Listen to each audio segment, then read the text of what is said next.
There's so many things we don't know. What is the downside doing one set to all-out failure? Right? Recovery is the biggest thing. It doesn't matter how frequently you train if you can't recover from it. I look like a baby giraffe when I try and barbell squat. With all of these studies, they're trying to control for a single variable. Kind of have to, fuck around and find out sometimes. Welcome back to Recommended Daily Value, your home for everything health, nutrition, and fitness. I'm your host, Tyler Woodward, and today we've got a special guest for you all, Cody or CJ Moxley. Cody's the VP over at N1 Training and Education. Legend has it he's their human calculator behind all of their research and science. Besides being a math whiz, he's also an expert in biomechanics, which is why I invited him on today to discuss the role of volume and hypertrophy and Mike Mentzer's infamous high-intensity training style and the pros and cons of that. How you doing today, Cody? I'm doing great. Thanks for having me on. No problem. So you want to just give yourself a little backstory? I know a little bit about it, but I'm sure everyone would love to hear it. So, several years ago, I moved to a gym in Florida and ended up meeting Cass Hansen, who's the founder and owner of N1, along with Adam Miller, my other friend. And over the years, kind of decided Cass wanted to kick off his own thing, started building some online courses, moved out to Colorado. And long story short, eventually we got our own facility, packed it up with all the equipment we wanted, and have been, we've traveled around doing live events for people all over the world. Finally got our own place, and now we just host them here out of Colorado. So most of what we do is online courses and education for personal trainers. Yeah. And if you haven't made it out there yet, definitely go check out A Practical. It's the coolest gym probably ever. I don't know. Have you ever been in another gym? You were like, all right, this is up to that par? Not yet. No. I've been to some cool gyms, but always coming back here, you're just like, man, this is hard to beat. Yeah. I go to Armbrust in Denver, and that's a really nice gym, and I feel very privileged to go there, but the N1 gym is just phenomenal. Yep. So before we dive in, I just want to make it a level playing field for anyone out there listening. So Cody, feel free to interject at any point, but I want to just briefly give a few definitions. First, mechanical tension. Tension being the pulling force, like when you pull two sides of a rope, the harder you pull, the more tension you create. Mechanical tension is the intramuscular force that is produced during movement of a muscle. The general consensus today is that mechanical tension is the main driver of hypertrophy. In order to achieve high degrees of mechanical tension, we need to take a muscle relatively close to failure. At this point, your rep speed begins to slow down, which allows your muscles to generate the most force possible. You might think of the slow, grindy reps you see performed towards the end of a set or whenever someone is attempting a PR. At this point, you also see high levels of motor recruitment, which I like to describe as what portion of a muscle is turned on. The closer to failure you get, the larger the portion of a muscle must activate to move a given load. This is due to a concept called Henneman's size principle, which is the idea that a muscle is activated in proportion to the demand required.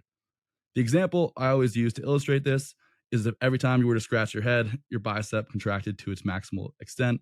Not only would you be wasting a ton of energy, but you'd probably lack any fine motor skill and would end up punching yourself in the face. And this brings us to last but least, the effective reps theory, which I believe you guys at least partially believe in over at N1. The theory basically postulates that the effective reps for muscle growth occur as you approach failure within a set due to the slow rep speed, allowing for maximal force production and a high degree of motor recruitment or activation of the muscle. How are we tracking there? Pretty good. I would just clarify that the high force production is not a result of the slow movement speed. It's related, but moving at a slow speed does not mean you are making the most force. It has to be a side effect. So you have to still be trying to contract the muscle or move the weight as fast as you can, fast. And then it's an involuntary slowing of the speed as the muscle fibers fatigue. And that's when you start getting higher levels of tension. It's because of the fatigue or, the fewer muscle fibers that are able to contribute to the same force. So I just don't want people to get the idea of, if I move this weight slow, I'm producing maximal force. That's not how that works. You have to still be trying to move the weight fast, but because you fatigue, it slows down. Mm-hmm. It's basically using either relative to failure, going relatively close to failure, or using a weight heavy enough that it slows you down, that you need to slow down to lift that load to produce that much force. Yeah, you're not able to create as much momentum, I guess, would be one way of looking at it potentially. Gotcha. Cool. And then, so one thing that we're going to get into, and we're talking about like Mike Mentzer's high intensity training style. He basically believed, and we're not going to completely stick to that because I'm not an expert on Mike Mentzer, but his basic concept was doing warm up set as you needed, one set all the way to failure. And I believe he would include lengthened partials there. Then he would do a drop set and include like a 30-second isometric there. But before we really dive into that, do you have any standard definition of what a set is so we can kind of standardize it, or how do you try and prescribe that? Well, a straight set is pretty easy. It's, continuous reps before you take a break. But if you start getting into specialty methods, it becomes a little more blurry when you start talking about cluster sets, rest pause, drop set, because you have little rest in there. Mm-hmm. So maybe defining it as, the work you're doing before taking a substantial rest with the intention of at least partial recovery. Okay. Maybe. Once you start getting into the specialty stuff, it gets a little blurry for people. So yeah, I remember Ben Giannis was talking to him about this, and he was like, yeah, he was working out with Nick Loff, and they were telling him, yeah, we're gonna do one set of hack squats, but you're gonna do 3 cluster sets and then 2 drop sets. It's like, well, it's not really that's not really a set. That's for most people. It's like 5. Yeah. Right. So going off of that, as we understand it today, what is the role of volume in hypertrophy? Well, in order to stimulate a hypertrophic response, you need to have both a certain magnitude and, accumulate a sufficient amount of tension. That's where the volume thing comes in. So it's definitely not one or the other. They're just all factors that kind of multiply together to create, a biological response, which is hypertrophy. So you have to have enough, which is the volume part, but you also have to be working at a high enough intensity, heavy enough load, creating enough of that mechanical tension to actually get the response that you want. Okay.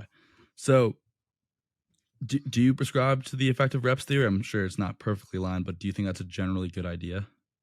To a degree, yes. We vary a little bit from some of the other perspectives, but in general, it's the reps closer to failure stimulate greater hypertrophy than generally the ones much further away. That's mm-hmm. the general principle. When you start getting down into like, well, how many reps away from failure and all that stuff, that's where it starts to get a little blurry because, you have, well, what's the rep range you're working in? How much fatigue do you already have? Like all of those other factors. So cool. So just to draw an idea, they always cite the effective reps theory as like 5 reps away from failure. And I know that's an arbitrary amount. It's kind of taking it out of context of what the theory really underlies, but I think it's just a good illustration to draw an example. And that kind of relates like to the magnitude idea you were talking about before. If we were staying away from this 5 magical reps that stimulate hypertrophy, and we're doing, let's say, 4 sets of 20 when we really have 25 from the tank, and what point does volume start kicking in before you need the magnitude? Do we have any kind of understanding of that, where you need to get close enough to hypertrophy before you can start just loading up sets? Right. So, I mean, you could look at it like if you use the high rep and low rep example. So, if you're training you're doing sets of 3 with 5 reps in reserve, it's a lot. It's not quite the same fatigue as training at sets of 20 with 5 reps in reserve. Mm-hmm. Right. So the volume thing is like, well, if let's say you're maybe getting, one effective rep, if we want to use that terminology to simplify the example in each case, then you need more sets than if you were to get 2 effective reps in that set or 3 effective reps in that set, if that's really all you were focusing on. There's more to it, but that's the general principle of adding volume when you also consider the intensity level or the fatigue level you're working at. When I say magnitude, I'm talking about like absolute load. Okay. So like what some people would say like 1% of 1 rep max, or intensity as it's typically used. So there has to be, in order to create that mechanical tension, you have to have a sufficient, actual load to produce that mechanical tension in the tissue. So you can do that by actually having a lot of load, or you can take the muscle to such a degree of fatigue that there's fewer muscle fibers working at once, which means that load is distributed over fewer fibers. So there's more load per fiber. In the progressive overload course, Cassim goes through that in great detail. A great example being like you have 100 pounds and you have 3 muscle fibers. They're all doing 33 pounds of work. As one of them gets fatigued, now the other 2 are doing 50 pounds, right? So that's kind of the principle we're looking at when we start laying fatigue on top of load. But let's say you're using, a 30 rep max weight, you have to fatigue a lot of fibers to get, a significant amount of load on a very few fibers. Whereas if you were working at a 6 or 8 rep weight, you probably have a significant amount of load on more fibers at once. Right? So looking at it that way when we're talking about like magnitude or intensity on a per set basis. Okay. So, and you're saying the heavier load in the lower rep range, that's largely an effect of, you just needing more muscle fibers to lift the heavier load initially versus the lighter. Okay. And then, so in the magnitude, when you're referring to that, you're referring both to exertion or like proximity to failure in terms of how much muscle needs to be recruited, but also the intensity, the load of the weight. Okay, cool. So in Mike Mentzer's model, his idea is basically that you don't need, you do need enough volume, but you can achieve enough stimulatory volume within one set. And if let's just pretend, let's knock off the drop set and the metabolic work, the pause. What is the downside to just doing one set to all out failure? And then we can start without length and partials as well. We'll just do one straight set to failure. Yeah. Well, so probably, the first would be, is the individual actually capable of producing that amount of intensity in a given set? Right. So we have, this thing called neurological intensity or neurological efficiency, which is like, how good is your body at recruiting as many muscle fibers at a single time as it can? That's like a learned thing. Your nervous system has to learn how to do that. So a very novice person who's, never really picked up a weight in their life isn't going to be able to recruit the same number of muscle fibers in a single contraction as someone like Mike Mentzer or an advanced trainee or an athlete who's been doing this for years and their nervous system has, prepared themselves to do this. So it may not be physiologically possible to get the same level of recruitment. The caveat to that is a newer person or a beginner doesn't need as much stimulus to get growth. Right. So there's like both sides to all of this the whole way through. That would, I think that's kind of the main one, is like, are you capable of doing that? And neurological intensity is basically like the skill of a movement, right? Your body learns how to do it more efficiently over time. Yeah. So neurological coordination would be your body's ability to perform the movement efficiently, meaning use as little effort as possible by coordinating all the tissues. Neurological intensity being what's the maximum amount of tissue recruitment you can get in a given instant. Okay. Very interesting. So let's take the Mike Mentzer example. And, he's going for this one set to all out failure, and he has the neurological intensity and the neurological coordination to recruit his muscles and make this set worthwhile. What is the downside to just doing something like that? Or I guess, when does it become not enough is the question. Right. Well, that's where the N of one really comes in, right? So even when you look at, studies comparing different volumes, intensities, and that kind of stuff, everyone doesn't lie on the average. It's an average because you have outliers on either end. So you might have someone, perhaps like Mike Mentzer, who maybe he was a hyper responder. He could respond more than the average person to the same amount of stimulus, let's say. So that's not going to be everyone. So that's the downside. If you're not that hyper responder, that probably won't work as well for you. You might need more volume or more rest or, multiple days per week or whatever the case may be. So that's where, the individualization of these things becomes very important, and just realizing not everyone is a top 0.01% bodybuilder. Yeah. Do we have any idea what mechanistically could drive those changes in the, let's say, adaptation to a given amount of stimulus where, maybe you're a pro bodybuilder almost, because you need half as much stimulus as me with some crappy genetics?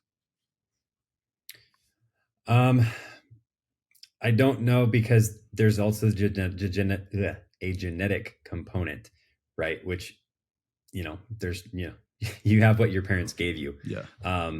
Outside of that, sure, you can adapt to certain things. Like you can improve your neurological coordination, neurological intensity, all of those things through training, your conditioning. Like there's a myriad of things we can improve. But how will you inhibit myostatin and stuff like that? Yeah. Probably not a whole lot you can do training wise. Interesting. Yeah, it's interesting because you would think, and this is obviously impossible to design, one of the flaws as humans, if you could get someone with the exact same degree of stimulus from the same magnitude, same intensity of load, they would achieve the same hypertrophic effects, the same amount of muscle growth, theoretically, right? But it's just not how you see it in actuality. Mm-hmm. Yeah, I mean, there's no way to know every exact parameter of every single person. So that's why, that is the value in studies, is like, okay, what is the average? And then you can kind of deviate from there. Like, are you a more on the hyper responder side or more on the under responder side? Do you need more volume? Do you need less volume? Can you tolerate more? Can you not tolerate as much? So that's where like the coaching thing comes in. It's like, okay, we start with what's in the middle. If we don't know much about this person, we see how they respond, and then we adjust programming, nutrition one way or the other to fit where they are on all these different spectrums or continuums. Mm-hmm. Have you ever found someone that responds to a very low volume compared to other people? Like you might have one set to failure.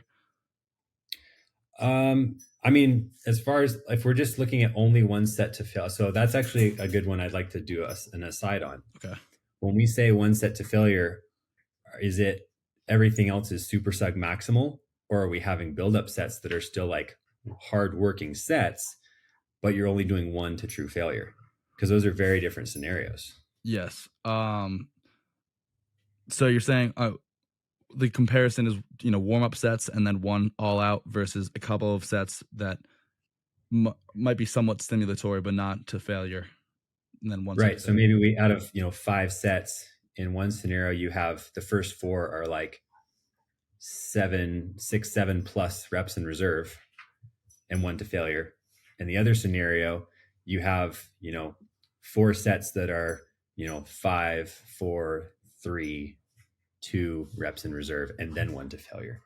You're accumulating a lot more volume of stimulus in the lower average rep in reserve scenario than the other one, but you're also starting the final set with more fatigue. Mm-hmm. Yeah, that makes sense. So I guess the question would be the warm-up version, where you're just getting ready to lift that load and then you're going all out in that load. Yeah. I haven't personally had anyone in that scenario that responds best. I have had people that, maybe 3 good hard working sets is plenty for them, and other people where it's maybe closer to 5 or 6 for a given muscle group in a workout. So I have been experimenting myself on this style of hypertrophy just because I kind of wanted to mess around with it. I haven't even I just added this week the drop set, and we're going to eventually add in the 30-second pause. But to me, it just makes sense from my logical understanding of muscle growth that theoretically, if you are an efficient lifter, which I think after the N1 practical and all that stuff, and years of practice, I'm somewhat of an efficient lifter, and I can go relatively close to failure. And the addition of the length and partials, through my understanding of Hedemann's size principle, we're getting, the effective reps theory. If we can get such a high degree of motor recruitment, and that's providing enough stimulus. And, for me, what's I've been using as a proxy is seeing my strength and reps continue to go up, which I think is one of the best proxies in terms of muscle growth. I don't see any reason to change it as of right now. What do you think? I would agree. I say if it's not broke, don't fix it, right? Mm, If you're seeing consistent progress, don't let, FOMO take over and have you start trying something that might be less efficient, right? yeah. If anything, I would take your exact approach is like make small tweaks. Is it better? Is it worse? But if it's things that you aren't sure how close they are, maybe, and you really want to experiment, maybe you do have to make a big flip and just try it out. Um, I mean, years ago, I made kind of the same thing. I was training 6 days a week. I'm like, oh, I got to train more. It was, that was when the frequency was the big thing, right? It's like, you got to train every muscle group like 3 times a week to grow the most or whatever.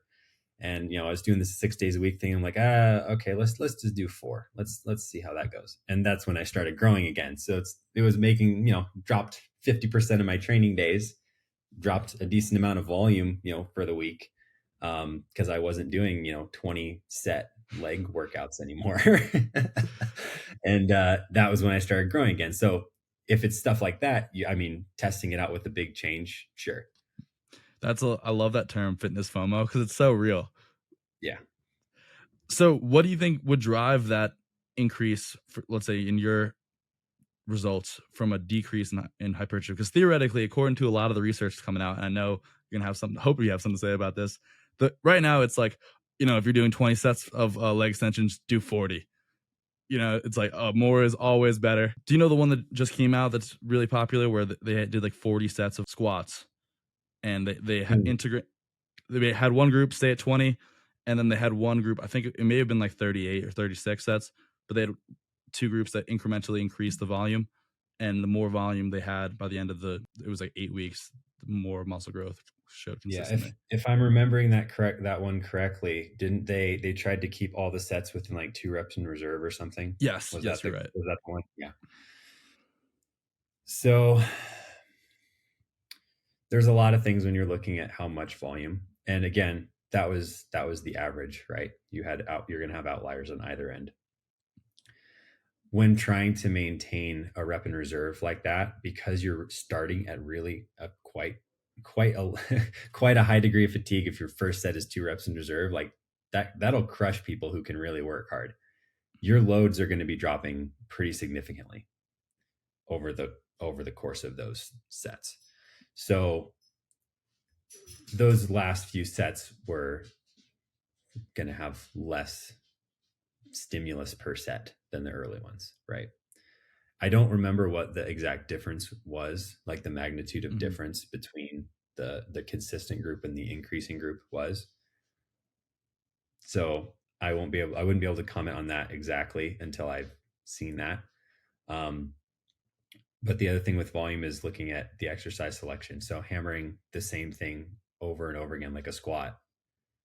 I don't know if they tracked performance. I don't remember, or maybe that. Did they track performance across any of those things, or was it just like a cross sectional area? So they did cross sectional area, and by performance you mean strength, right? Yeah, like some kind of strength test or something. Yeah. I believe they kept their I believe they kept the weights the same the whole study, and I think the group with the most volume also showed slightly larger increase in strength, but not, I think, marginally. I don't even know if it was statistically significant compared to the other Yeah. groups. And was that mostly untrained or were they somewhat trained? I believe they were somewhat trained. Somewhat trained, yeah. Because cross sectional area, if you get inflamed, you're going to see a cross sectional area increase. So they could have been training to the point where they were getting like some sarcoplasmic stuff, some inflammation in water that also increased the cross sectional area. If the strength wasn't significantly different, that would kind of be where I would be leaning. But again, I don't want to dive too much into that one until I've read it more thoroughly. So No worries. And then cross sectional area is a proxy is one way they measure muscle thickness, right? yes. How are they measuring that literally? Is it because they're taking an injection out of the cell, right? No, usually I think they use like an ultrasound. Okay, that makes sense. Yeah. Interesting. So one of the things I think is really interesting, and you guys talk a decent amount about this, and it seems to be getting more popular. You guys have I don't want to say like right. I would say leading the wave, if anything. With Mentzer's style, he has the typical straight set. Then he has the lengthened partials, which you guys I believe approve of. And then what's super interesting to me is that the drop set in combination with this isometric hold also seems to add in some metabolic work, which seemingly you would be kind of missing if you didn't have that, which I think is with the one set approach, which I think is a very interesting. It seems like he kind of hit a lot of nails, maybe not in the exact right way, but what do you think about that? Well, so the thing with length and partials is it's going to be hard to do on. You can't do it on every exercise very well, right? Especially if you're doing a full set and then length and partials. Mm-hmm. Very difficult to do on all exercises. So that would be exercise specific, I would say. And some are better than others. That seems to be what we're seeing. The drop set, yes, like you said, definitely going to start pushing the metabolic taxation of that set. But it's going to be mostly local for the most part because he was taking a lot of rest, pretty much doing straight sets as far as I know. So it's not like he was doing a drop set of hack squats and then going to doing a drop set of pull downs or RDLs or something.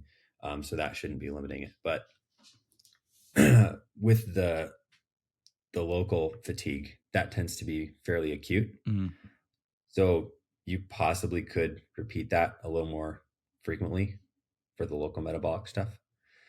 And the isometric hold, that would be position dependent, right? So if you're if it's like a loaded stretch, that's going to be very different than obviously a shorter position isometronic versus a mid-range isometric, right? Those are very different from a neurological perspective. Yeah, that makes a lot of sense. Yeah, with like the lengthened loaded stretch thing, you're probably going to be getting more of like the calcium ion influx, so more inflammatory signaling there. So there's a lot of stuff going on in that approach. Yeah, it's interesting because he does kind of get some metabolic work. I think he was mostly doing the isometronics, which for anyone that doesn't know is, or maybe the shortened positioned holds where you're basically accumulating. You're trying to resist the load from lowering. So I guess that would be an isometronic, I believe, So technically. isometronic will be like you're pushing into a fixed object, but your intention of the contraction is still maximal.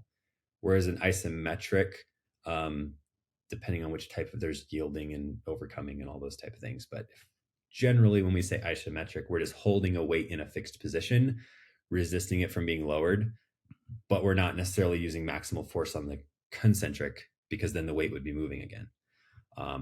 Then you have like the short position, which is kind of both. You're in the shortest position, you're still trying to push into it, but because it's the short position, you're not creating a ton of mechanical tension in that tissue compared to if you were doing a mid or a length and range isometronic.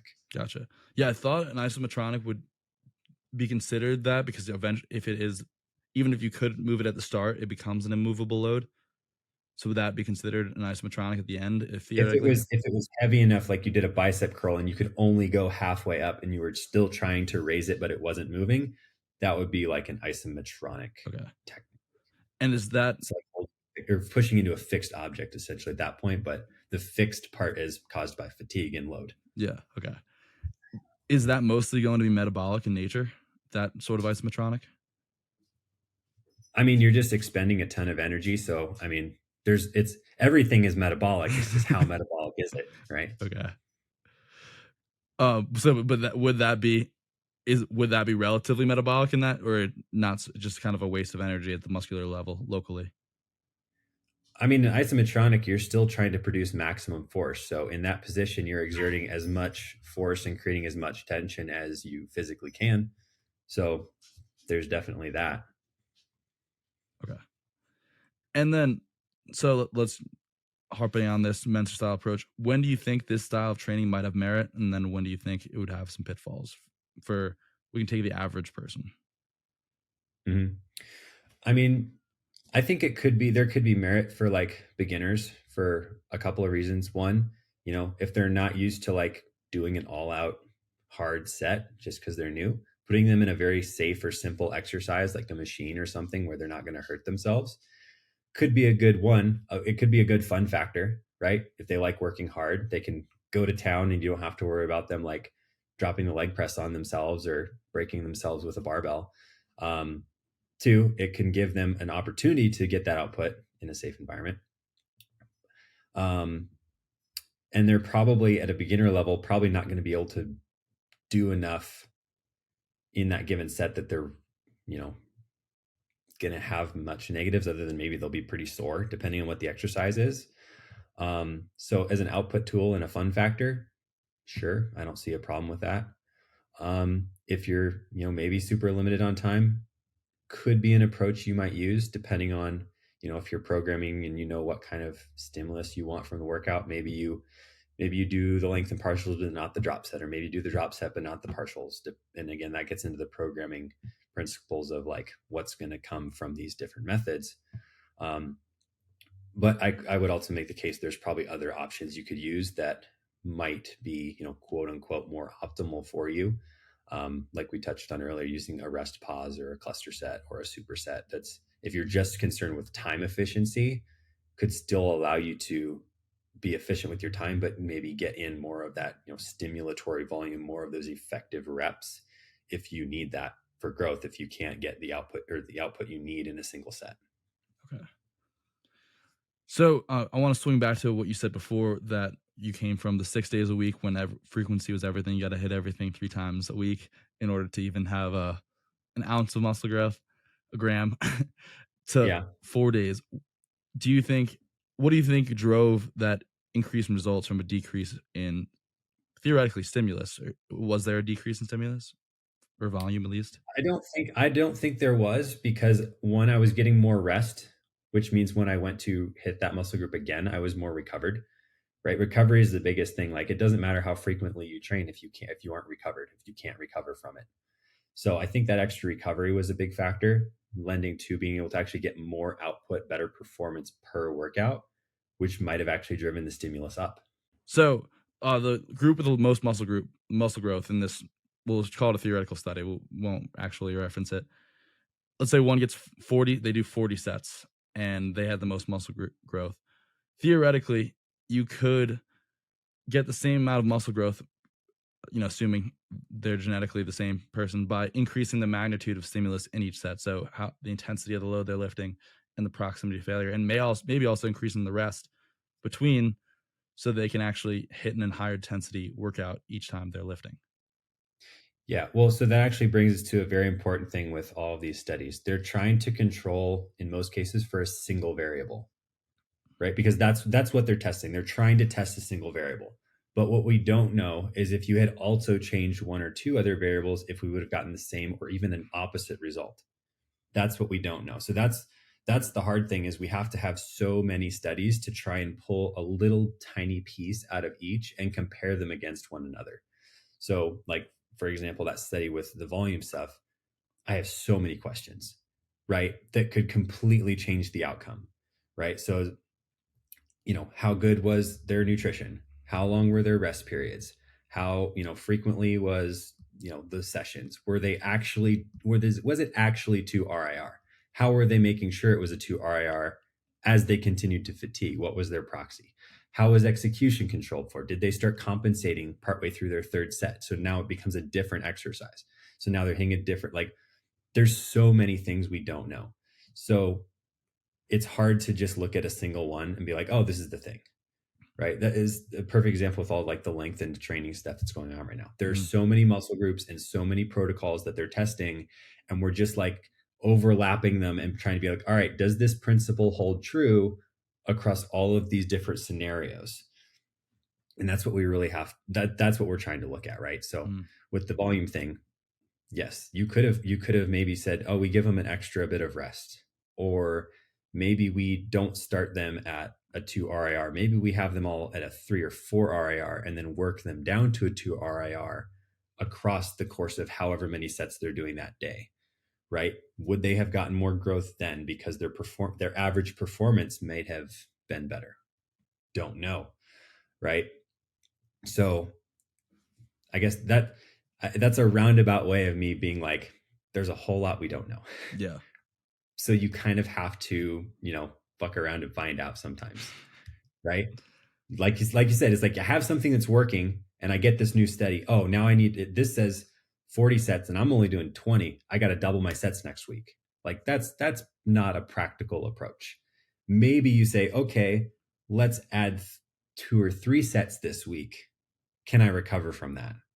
Great. Okay, let's add two more. How? Oh, that was too much. Okay, I got to pull back because maybe you're doing multiple exercises, not the same one over and over and over again, right? You're training other muscle groups, not just too much. Like I don't know if they were doing I, other body I parts think they in were that literally program, only doing, just squats and biceps, yeah.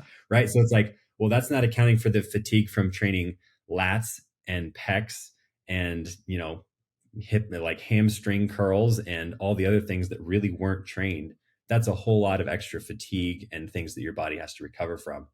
So trying to just be like, oh, 40 sets worked for these 2 body parts. Now I gotta do 40 sets of everything. No, like no one who's training hard is going to survive 40 sets of like 9 body parts in a week. It's not going to happen. Yeah, that's a hilarious point. It seems kind of insane. And I could be wrong, but I'm pretty sure they only train the 2 body parts. What strength do you think that gives to the study because it's just unrealistic for no one who cares about only training your quads and your body. I mean, you're going to have a little bit of glutes and other things I as mean, if well, it was but just glutes and delts, I know millions of girls that would be all over that. that's fair. That's fair.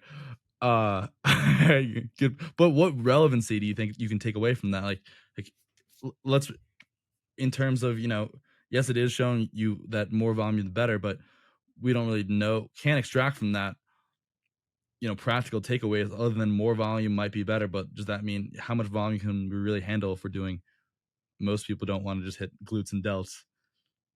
Right. Or does it tell us that there is, we have a total recovery volume for just period, right? That's like the max recoverable volume that, like RP talks about. Like there's a muscle maximal recoverable volume and there's a body recoverable volume. And then, because the more muscle groups you're training, there's a systemic load on your body, even if you're doing straight sets or you're doing a bro split. Like there's a systemic fatigue that your body has to, recover from all of that. The neurological stress of like putting a bar on your back or, loading your pelvis and loading your quads and all of those other tissues. Does that maybe just tell us that, oh, if I train less body parts, I can tolerate more volume on the ones that are left? Yeah. That might be a realistic takeaway from that. So let's say you go back to that approach where, we're going to try and get to 40 sets of biceps a week because I want some massive arms. So you're programming me. And, I say, Cody, I think I see this research. Let's try and do this. We add 2 and 3 sets. What do you look to see if it's worthwhile to, add those sets? What do you see if it's worthwhile to continue adding sets rather than just maintaining for, let's say, another 3 weeks before we added another set or 2? Mm-hmm. So mainly from that, I'm going to be looking at performance changes and then, just one-on-one feedback. So if we add 2 sets, are you able to essentially maintain your output from the previous ones, or does it just drop off a cliff? Right? If it drops off a cliff, okay, for that session, you're done. And then between sessions, it's like, we're doing this twice a week, let's say, maybe 3 times a week. If I add 2 sets to the first session, can I at least maintain my performance for the same muscle group in the next session? Or hopefully still increase it a little bit. Mm-hmm.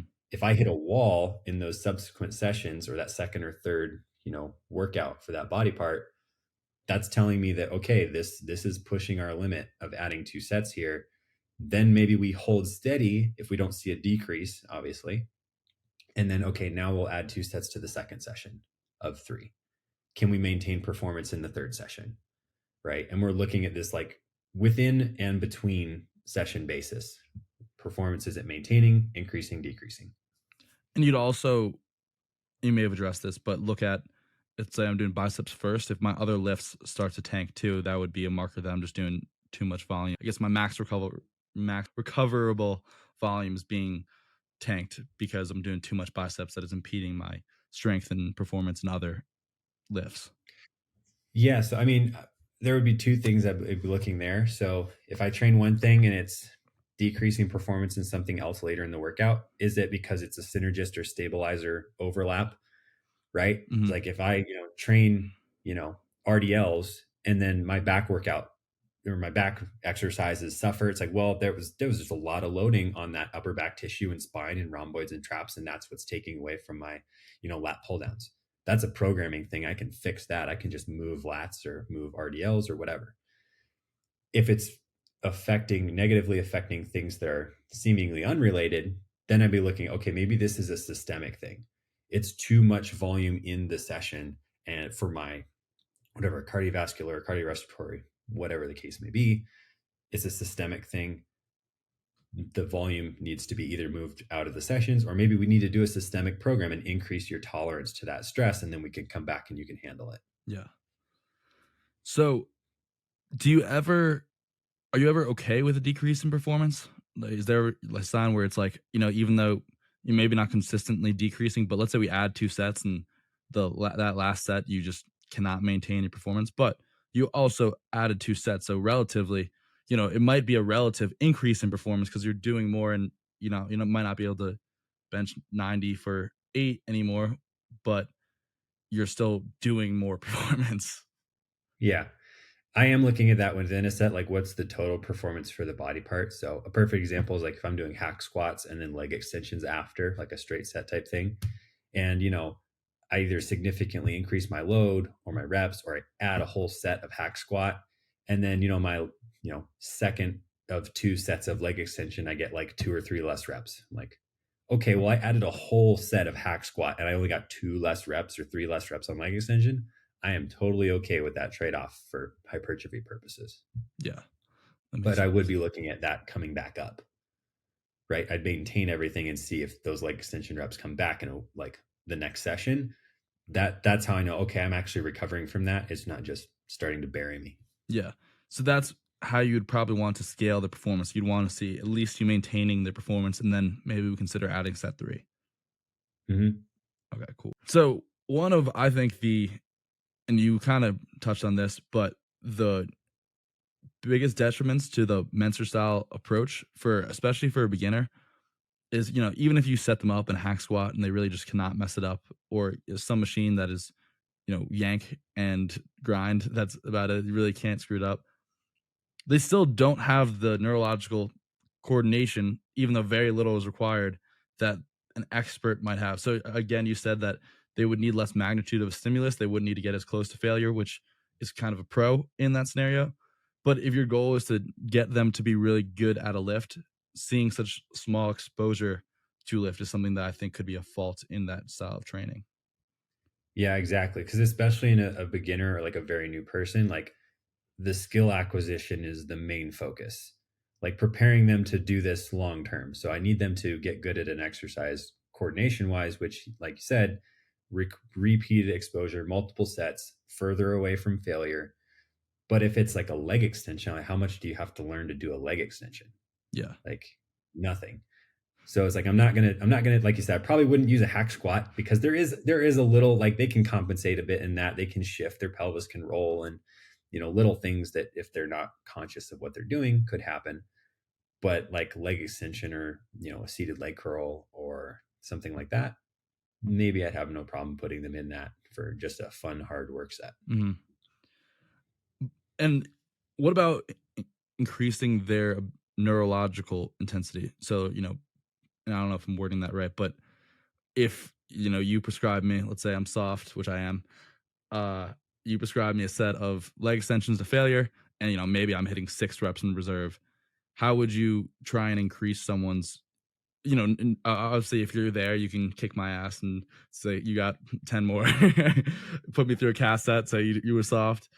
But like from a remote, someone that you're trying to train remotely, how would you increase their ability of, I guess, like neurological intensity? Okay, so what you described there with the reps in reserve, I would qualify that as just effort. Okay. Right? Neurological intensity would be how much they can get out of a single rep. Okay. Right?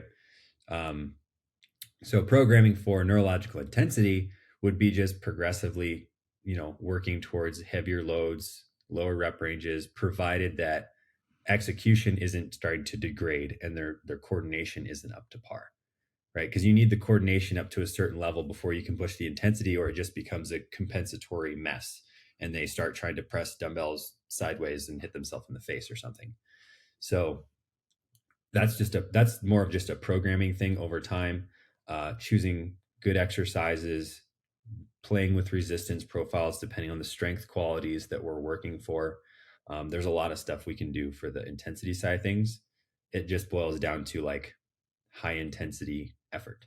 Okay. Now, when it comes to mental effort, which is kind of what you were alluding to with the leg extension, it's like, oh, they had 6 reps in reserve. There's only so much you can do on a remote end. Programming wise, if you have someone that you're like, if I program them 2 reps in reserve, it's really 5. Well, then on paper, their program is going to look brutal. It's going to be lots of sets to failure, drop sets, rest pauses, clusters, because they're not really getting to that level of failure. I'm trying to accumulate those effective reps to get the stimulus I want. Okay. So like, they have, let's say on average, they're 2 reps in reserve away from whatever I write. I'm going to write things 2 reps in reserve lower or closer to failure so that I'm approximately getting what I want out of the workout. Or if you have someone who just won't push themselves, well, then you can kind of play games and force that with a drop set or a cluster set or a rest pause or something. So when we were doing those 2 reps in reserve, and that, let's go back to that pretend study. We won't actually, none of us know the name either way, so we'll pretend it's fake. One of the huge issues with human studies, and so usually they're the best thing we have for a lot of things, but is that there's huge deviations both in like genetic things, but how many people are actually going to 2 reps in reserve, or so how much stimulatory volume are they getting? As you said, I think they kept them at the same reps throughout the whole workout, but if they're really staying within 2 reps of reserve each set, they're probably not, either they're cheating at one end in the beginning or they're cheating at the other end.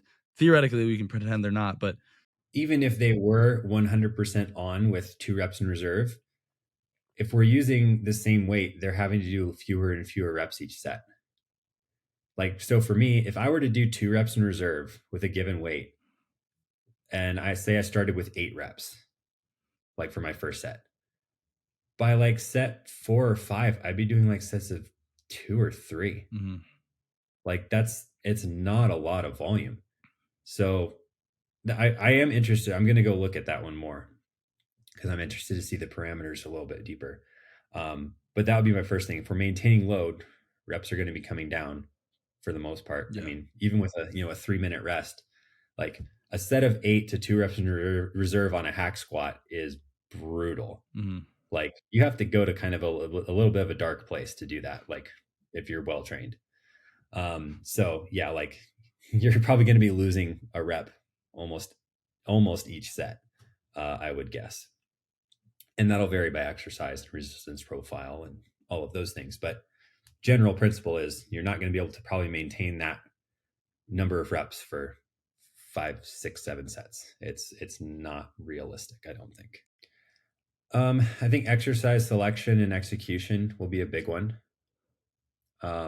Controlling for execution for one. Like obviously, like you said, if it's a leg extension, I'm not too concerned. But a lot of them are using like squats and presses and presses and things like that, where there's in a squat there's a lot of variability depending on what your joint angles and mobility are, to shift that from quads to mostly hip to turning it into a good morning to a whole bunch of other things. So especially if we're trying to measure volume's effect on an exercise for a specific muscle group, controlling that is going to be very, very important. The fatigue factor, obviously, some are just more fatiguing than others, and you can repeat the same intensity more easily than other things. So short position stuff, probably a little easier to tolerate more volume of that than a very lengthened biased exercise, which we know is going to be a little more fatiguing, delayed onset soreness, inflammatory, all of that kind of stuff. Those would be probably the 2 biggest ones. And then obviously the training age and expertise of the people who the study is being done on, right? So a beginner, they're still learning a movement. It's hard to say how much volume are they actually getting for one, versus just they need to practice the movement to get better at it, versus a very trained person can probably get more out of it. They're going to have less deviation, hopefully, in their execution as they fatigue, depending on how good they are. Yeah. Why do you think they don't use more, let's say, standardizable movements? Like the leg extension would be a good one, or a preacher curl, where you basically can't mess it up. Because a lot of the research relies on a number of different exercises, but ones that are very form, mobility, and joint leverages and positions dependent. So your squat, I look like a baby giraffe if I try and barbell squat.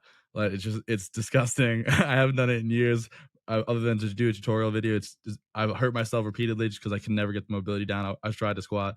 It's not for me. My dad could squat like a tank. He tripled 695 when he was in the military.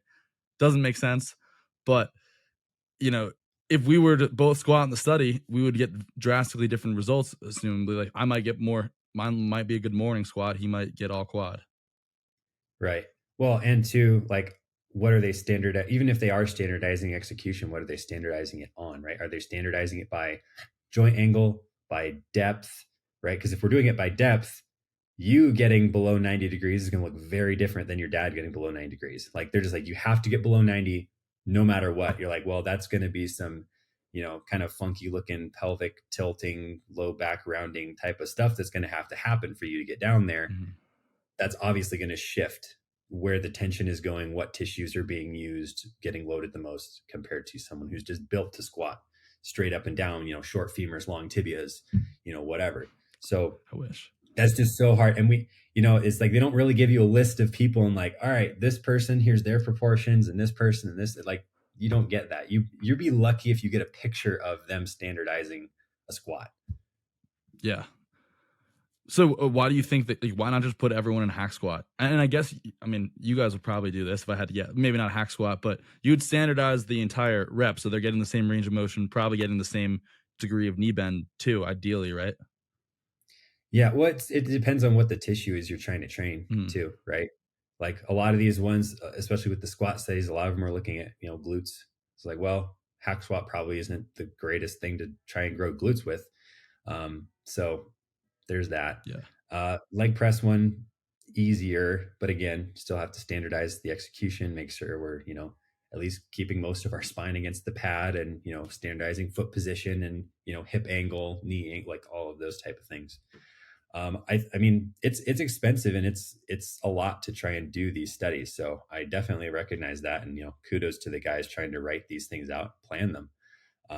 But it's ridiculously hard to try and control for all those variables with just whoever volunteers to show up and stay. Right. That's another hard thing, is like getting actual quality like participants in the demographic you're looking for to drop their own training protocols essentially and come do this thing that we don't know if it's going to do anything for you, but come spend 12 weeks with us and we're going to try and torture you in the weight room for 2 hours. Yeah. And then doing ultrasounds for another 20, 30 minutes. If that's and then having your statistics department go through all the data, and it's a big undertaking. So yeah, that makes a lot of sense. Science is not easy, as it is not. I don't know if anyone ever. Yeah. So I think that about answers all of my questions. I just had one fun one that I like to ask. So Cody, if you could design a study, actually I have two questions, but if you could design a study, it can be on anything you want. You have the N1 gym available, as many participants as you want. You can control anything. You have as much financial resources in the world. Elon Musk is funding it. What would you study or like to see? Oh man, I'd have to sit and think about that one for a while, because there's so many things that I don't even know if they're testable with the current technology that we've kind of discussed on our own, like especially some of the stretch mediated stuff, that how do you even test some of those things in a study environment? I don't know yet. I'd have to think about it. So unfortunately, I don't have a good answer to that one right now. No worries. It would be fun to see. One of the things that I thought was interesting from the N1 practical, and you guys were talking about potentially designing machines for specifically rehab purposes, where, if you could have a leg extension where it's going out to the side, it might hit I'm just going to throw one of the quads out, the vastus lateralis slightly more, and that might be useful in a rehab setting. And it might be possible to target regional hypertrophy and the teardrop of the quad but it's just typically not practical based on most of our considerations these days, things like that. Yeah. Well, I mean, from a biomechanics perspective, it is possible to bias those things, but it's really to what significant degree, right? Is it, if you did, this one specific variation of, leg extension, leg press, whatever, and didn't do the other, maybe it changes the way you look like 2% after whatever, 18 months. Like, probably not worth it for, Mhm. most people. But you got a high level bodybuilder who wants to, really improve his lateralis or improve his medialis or something. Well, okay, maybe he's willing to put in the work and just hammer on this for like a year or two, and you see a slight change. Yeah. But for most people, you know, You guys are very specific about your exercise selection.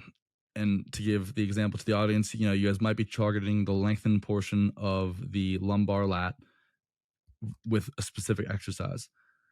And that's just one example. You guys can do a lot more. But what does that open up if you were to hypothesize in terms of volume? Because theoretically, we're all just doing, let's say, dumbbell lat rows. Those I might be able to do, let's say I'm doing 6 sets of dumbbell lat rows. I might be able to do 3 sets of lumbar lat pull downs, 3 sets of iliac lat pull downs, and 3 sets of lat pull arounds because the volume is so much more specific. yes. That's exactly kind of what we see in our own training and with our clients. The more specific you can be, the more volume you can actually tolerate compared to just using what we call like an omni exercise where it kind of hits everything, right? So if you're just doing, using the lat example, if you do a quote unquote regular pull down and that targets mostly your iliac lats, but that's all you do for lats, how much can you really handle? But how much stimulus did you really get for your thoracic lats, your upper lats? Probably not a ton. So you could probably handle a bunch more volume there. So maybe you do, two exercises for the same number of sets. They don't really interfere with one another very much. Now you have a greater potential for growth. But there does become a point of diminishing returns. Like, well, I'm going to try and split the lats up into like 7 divisions and I'm going to do sets for all of them. You're probably not going to handle 7 times the volume, Yeah. right? It'll be significantly less. And this is actually, this will be one of the things that I believe we'll go over in the hypertrophy camp that's actually coming up here, is part of the programming aspect of like the more specific you can be, it opens up your programming options, your frequency options, the amount of volume you can handle, all of those type of things. So learning these things has value. Like, the gen pop doesn't need to know that, oh, this, pull down biases the, whatever iliac division of the lats. They're like, hey, this works your lats, do it this way. And then tomorrow we're going to do another thing for your lats, but we're going to do it this way. They don't need to know that, oh, now it's targeting the transverse fibers of the lumbar lat. Like, they don't care. They're like, did my back get bigger? Cool. Great. Yeah. That's one of the issues I've been running into a little bit with my programming because they think they're hitting the same thing day by day, even though I'll have it spaced out, but I might have 2 chest muscles, like a wide grip, more for the clavicular a little bit or sternal, and more of a low incline or a press around for the coastal pecs. And they're like, oh, I'm just hitting chest every day. It's like, well, kind of, but you're hitting very different areas of the chest. At what point, I mean, they're all one muscle, but at what point are we consider things different muscles? It's a kind of a fine line that for the majority of my Yeah. life in programming, I wasn't really aware of. Yeah, well, it's gonna vary more between some muscles than others. Like for pecs, lats, even glutes, there's such a wide uh, difference of angle that those fibers can pull across the belly of the muscle compared to like trying to bias short-headed or long-headed biceps, right? Mm, I can do clavicular and get like almost no costal, and I can do costal and get hardly any clavicular. But if I'm doing long headed bicep, I'm still getting a ton of short head bicep. yeah. I'm never going to I'm never going to bias it to the same degree because there's not that much separation in the movement path or the movement itself. So it varies by muscle, but yes, you can. The principle still applies. And that also would probably vary in terms of the where you're overloading, right? Because the pecs are all much more similar loaded at the bottom versus a press around where there's going to be almost no coastal pec at a clavicular press around versus. Yeah, so with the fan shaped muscles, the closer to the short position you are, the more uh, divergent, or the bigger discrepancy there is. When yes, length and position, there's going to be more synergistic force, I guess, if you want to look at it that way. Gotcha. And then let's say you were going to prescribe the Mentzer style approach and you wanted to do a drop set. Would you consider doing short lengthened drop set just to probably recruit just a higher? What would be the advantage of that, just to get a higher motor unit recruitment where you're a little bit stronger in the lengthened position generally? Could you explain what you mean by a shortened lengthened drop set? So like let's say a lengthened biased, so you start with like a dumbbell lat row and then we go to a lengthened biased thoracic lat pull around. So you're kind of fatiguing the shortened position and then you're trying to get a little bit more out of that lengthened position. Oh, okay, so I wouldn't look at that more as a drop set. That would be like a superset or like a post exhaust. Okay. That's what I would qualify that as. So that would be a little different, but that's certainly a valid approach to use. You could also do a reverse drop, right? So you could do a dumbbell row or a cable row, full range to failure, and then once you can't get a full rep, increase the load and do partial lengthened partials. Or you could just keep going until you end up getting lengthened partials because of the fatigue. So there's different ways you can do it. They just have slightly different effects. Obviously, in the reverse drop scenario, your average intensity is going to be higher because you're increasing the load versus using the same load and just getting smaller and smaller reps. But yeah, those are all valid approaches to getting more work done in less time. They just have a slightly different effect. I think it's just so interesting to combine some of the modern research. I think like I said, I think Mike Mentzer had some things right. Not that I know or agree with anything, all of his stuff, but combining it with your style of training where you can get hyper specific on the volume. So like right now I'm doing 6 days a week, but I'm only doing one set of each. So it's like 6 sets in a workout besides like a warm up set and like maybe a drop set. So maybe you could say 12. So it's not a ton of volume, but I'm able to achieve a wide array of stimuli and it seems to be working pretty well, but I'll keep playing around with it. Mm-hmm. And then I'm going to ask one selfish question.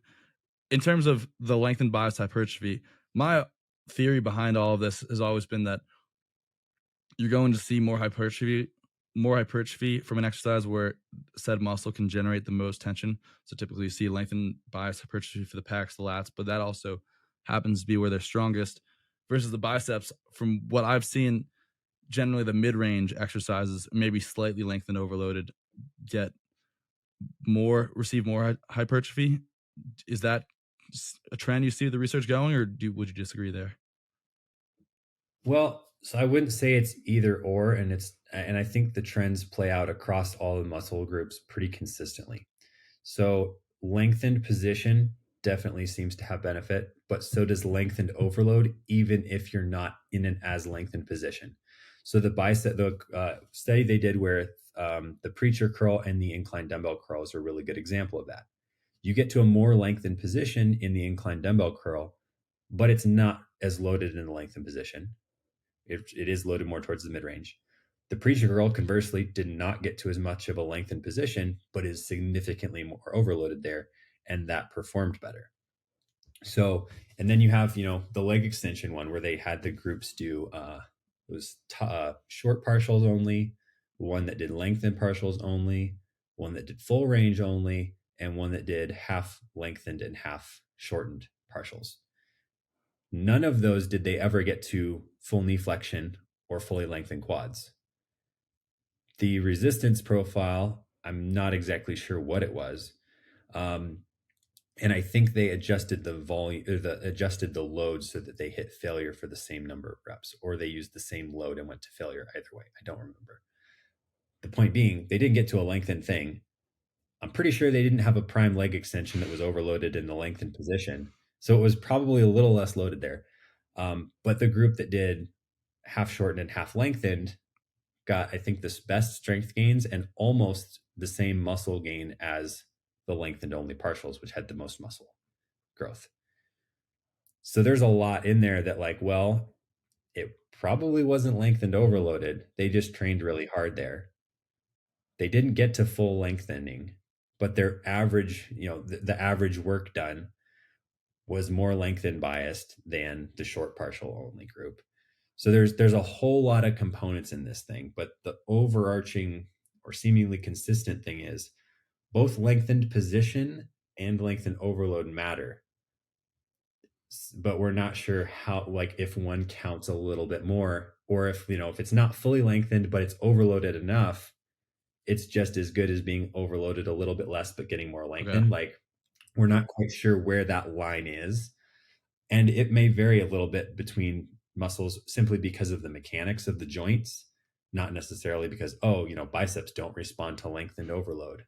I don't think that's the case. That would not make physiological sense, that like, oh no, biceps decide that they're going to grow differently than your lats do. I don't, from a mechanical tension perspective, I don't think that's the I was case. more so thinking that it was the biceps are strongest in that mid range because they have the best leverage, so that's where you would see it. But I guess that's not what they're seeing in the research. But in terms of would you say the lengthen overloaded is synonymous with stretch mediated, or am I confusing those concepts there? So those are different. So the stretch mediated stuff is referring to it getting to a stretched or lengthened position, not necessarily what the Okay. load is. So that would be theoretically, if stretch mediated hypertrophy was greater than the lengthen overloaded, you'd see more hypertrophy in the lengthen in the incline curl. Then theoretically you would see more growth from static stretching than training. Well, you do. No, that's not the case. Right. Well, they did the calf study where they locked them into this little ankle torture device to stretch their calves. It was like an hour a day versus it was like 3 sets of 10, 5 days. It was like an equivalent of like 15 minutes of actual training per week, like loaded work, versus 6 hours of stretching, and they had like the same muscle growth. I'm like, okay, well, that tells me what I need to know. I'm not going to be trying to do a stretch protocol to replace my weight training. No, absolutely not. I'm just gonna sleep with the calf stretchers on. Sleep with the calf thing. Hey, at some point we need all the help we can get, right? So For sure. Well, Cody, that's about all I've got today. Is there anything else you wanted to add in there?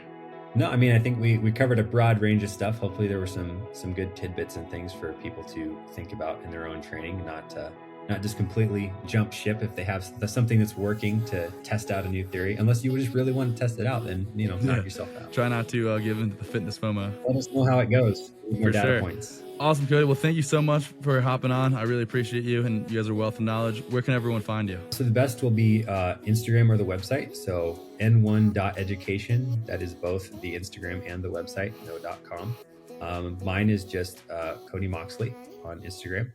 And, you can find me on the n1.training site as well. I do online coaching there. And then, of course, stuff on the social media side. Awesome. Yeah, I hope to get back into that N1 Education's HQ soon. You guys are doing revolutionary stuff, and the certification I took was awesome. Always love what you guys are putting out there as well. Just keep learning and keep questioning our beliefs.